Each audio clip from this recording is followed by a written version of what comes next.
নমস্কাৰ, মই ডাক্তৰ দিবাকৰ বৰুৱা।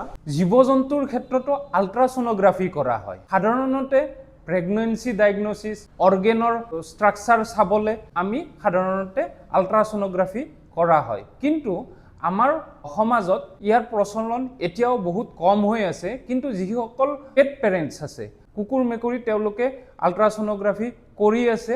কিন্তু লাৰ্জ এনিমেলত, বিশেষকৈ গৰু ছাগলীত আল্ট্ৰাছনোগ্ৰাফি কৰিব আমি পাৰোঁ।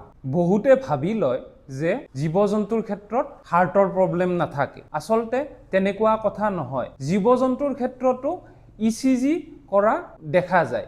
সাধাৰণতে আমাৰ পেট এনিমেল, কুকুৰ মেকুৰীত ECG কৰি থকা হয় আৰু এই ECG কৰিলে আচলতে হাৰ্টৰ কণ্ডিশ্যনটো জনা যায়। সেয়েহে আমি জীৱ-জন্তুৰ ক্ষেত্ৰতো ECG কৰিব পাৰোঁ। আৰু এনেকুৱা কথা নহয় যে জীৱ-জন্তুৰ হাৰ্টৰ প্ৰব্লেম নহয়। যিহেতু হাৰ্টৰ নিৰ্দিষ্ট কাৰ্য আছে, নিশ্চয় ইয়াৰ ডিছফাংচনো হ'ব, মানে ইয়াৰ বেমাৰো নিশ্চয় জীৱ-জন্তুতো হ'ব পাৰে।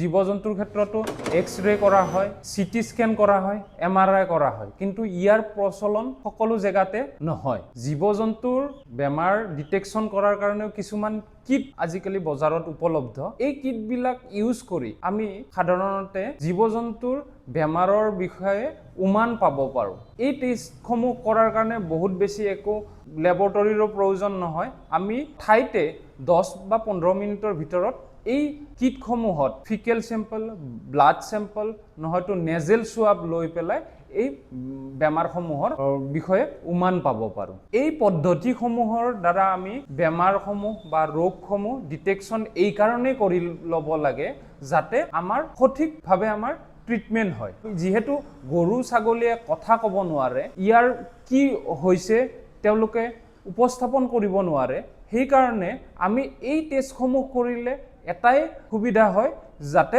সঠিকভাৱে ট্ৰিটমেণ্টটো কৰিব পাৰোঁ। কিয়নো কিছুমান এনেকুৱা ঔষধ গৰু মহত ইউজ কৰা হয় যাৰ নিগেটিভ ইম্পেক্ট থাকে। আপোনালোকে সাধাৰণতে শুনিছে উইথড্ৰল পিৰিয়ড বুলি থাকে, যিবিলাক গাখীৰ বা মাংসত অন্ততঃ 5 পৰা 7 দিনলৈ পৰ্যন্ত তাৰ অৱশিষ্টখিনি ৰৈ যায়। সেই অৱশিষ্টসমূহে মানুহৰ দেহতো ক্ষতি কৰে। গতিকে এই কথাবিলাক সামৰি, গোটেই বস্তুবিলাক সামৰি যদি আমি এটা কথাই আমি এই ভিডিঅ'টোৰ যোগেদি আমি আপোনালোকৰ মাজলৈ ক'ব বিচাৰিছোঁ যে ভেটেনাৰী ছেক্টৰত বহুতোৱে দেখা যায় যে সহজে মেডিচিন ইউজ কৰি দিয়ে, যাতে কোনো চিকিৎসকৰ পৰামৰ্শ নোলোৱাকৈ আপোনালোকে মেডিচিনবিলাক ইউজ নকৰে আৰু সঠিক পদ্ধতি লগাই আপোনালোকে বেমাৰটো নিৰ্ধাৰণ কৰাতহে বেছিকৈ গুৰুত্ব দিয়ে।